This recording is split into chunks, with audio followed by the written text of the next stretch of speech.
Colonialism also, you have to understand the history of it. Everything has history. There's a Spanish philosopher, Ortega Gasset, who said that man has no nature, what he has is history. We do not have nature. You can argue that you are all DNAs, you are all chemicals, you are all percentage of yourself as water, but you are also a product of historical process. What you are now is a result of a long process of history that has created you as people who has been either colonized or liberated. You are a citizen. Culture is not about the tools that we use. It's not about It's not about the habits that we acquire. But culture is about the tools that we use, the habits that we acquire in the house that we inhabit. Meaning that the house is the metaphor for countries. All countries, every country has an ideology. If you're born Malaysian, then you'll be colonized as Malaysian. If you're born American, you'll be colonized as Americans. If you're born in China, you'll be colonized as a Chinese. The only thing that separates us is a passport to travel from one country to another. So, in the process of being colonized, your mind control, you go through from birth to the education process, right up to everything from birth, education process, religion, socialization, everything into the media, the slogans, and also propaganda, and everything that you becomes part of you, including also Biru Tata Negara. Culture. Culture is a system of meaning. And what system of meaning does it create? For 4 years here, you are studying biotechnology. You are going to be enculturalized in the field of biotechnology. You will be thinking like a biotechnologist. You'll be thinking how to mutate this, how do you transform this, how do you create new things, how do you create new crops, how do you create new genes and everything, and how do I pollute the agricultural sphere with new crops, and what impact will it have on the environment? So that you will need to answer through philosophy. Structure. Colonialism has structure. It has anatomy. It has the language of colonialism. The language divide and conquer, for example, right? Why are countries when colonialism when colonialists go into a country, why do they divide these people into different groups and emphasize the differentness and use the different differences to turn them into labor? Right? Like, for example, in Malaysian history, the Chinese during colonial times, the Chinese taken as laborers, the Indians are taken, Tamils are taken as laborers, and the Malays are laboring in the paddy fields, but the British colonials are emphasizing all these differences because it's good, it's easy for them to control. In order to control people, you have to divide and conquer. If you let them be united like one Malaysia, then you can't see you can't control them. Right? But to divide them, you can see the enemy. Just name something. This is a chair. You know that you're going to be using this to sit on the chair. But if you don't have a name, then you know what to do.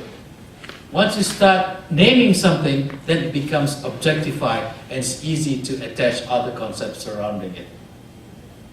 Are you having headaches yet? I think I am.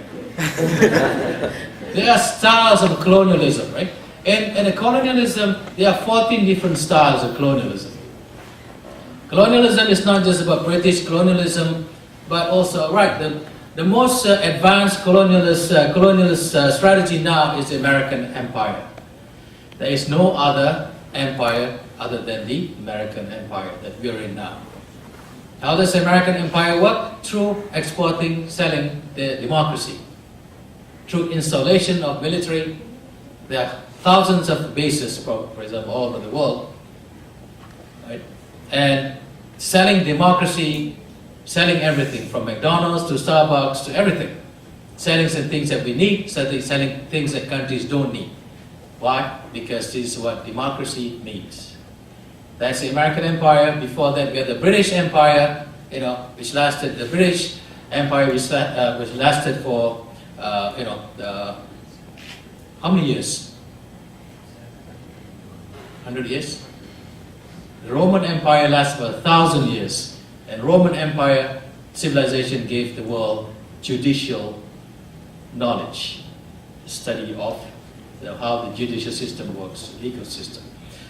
But before that, depends on the time period. Whether it's British East India Company, whether Dutch East India Company, or whether even the Portuguese coming into Malacca, all these things, colonialists have different styles doing this. But the style goes, it all depends, like I say, what is needed by the colonialists. For example, during the time of Malacca, 1400s, there was a time when the colonists needed spices. Now, colonies are created by exchanging or using goods or labor from other countries. What is the purpose of colonialism?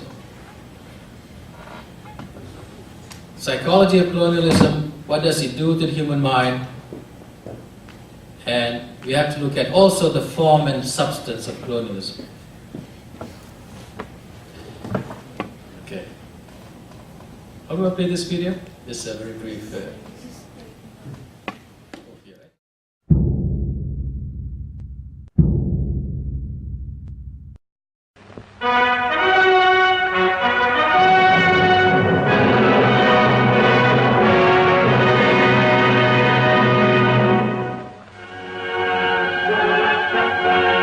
Langkah pertama menuju taraf sebuah negara dan kemerdekaan ialah dengan temeterinya Perjanjian Persekutuan pada tahun 1948. Walaupun dalam peta Melaya telah bersatu, tetapi dalam jiwa dan fikiran penduduk-penduduknya belum lagi.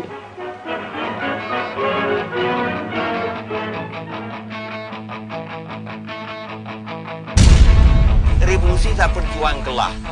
Revolusi memang perjuangan kelah.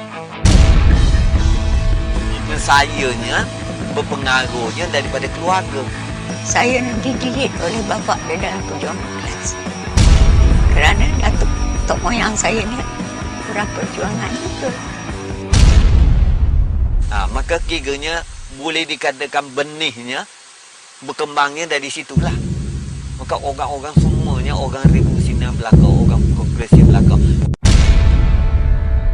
Reinforcements arrive at Singapore from Hong Kong as Britain promises full aid in the war against the bandits. Masa itu saya jadi awas dalam pergerakan awas lah. Dia ini pengaruh revolusi lah, mula tertabur di di Malaysia ni. Untuk mendapatkan kuasa, dengan serta-merta komunis telah bertindak, mencuba nak meruntuhkan kerajaan dengan jalan kekerasan setelah tidak berjaya dengan jalan lain. Oh, pasalnya masa itu, dia kiranya kita ni orang berhaka semua. Dia kata istilah komunis dah dia tu. Itu dia istilah berdarah. Saya pun undur daripada rumah masa itu, masa darurat. Untuk hanya satu, menuntut pembebasan dan kemerdekaan tanah air. Orang yang berjuang ni orang miskin. Tujuannya nak kemerdekaan, nak menghapuskan penjajahan. Memang ada di masa itu kelah. Sampai apa kita boleh menderita? Kerana kelah bukan? Yang kena tindas banyaklah buruh lah, tani lah.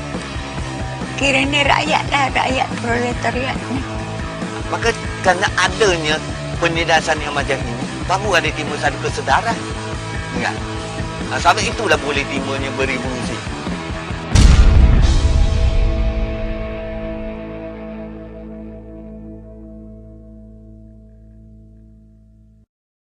Revolusi berliku-liku. Revolusi bersusah payah. Berevolusi bertumpah darah. Revolusi nak adakan satu perubahan. Ni kan? Perubahan itulah gerakan revolusi.